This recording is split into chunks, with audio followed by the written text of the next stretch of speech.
বন্ধুরা বাজারে গেছিলাম, বাজার থেকে যে আসলাম, এই যে চাল কুমড়া আনা হয়েছে, দুটো চাল কুমড়া এনেছি।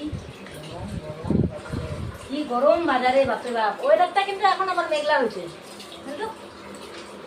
রোদটা বাজারে আমি যখন ছিলাম তখন খুব রোদ ছিল, খুব গরম।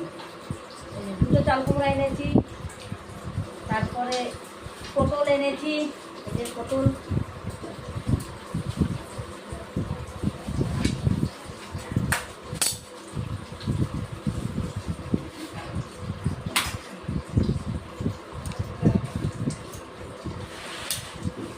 তারপরে এই যে উস্তা এনেছি,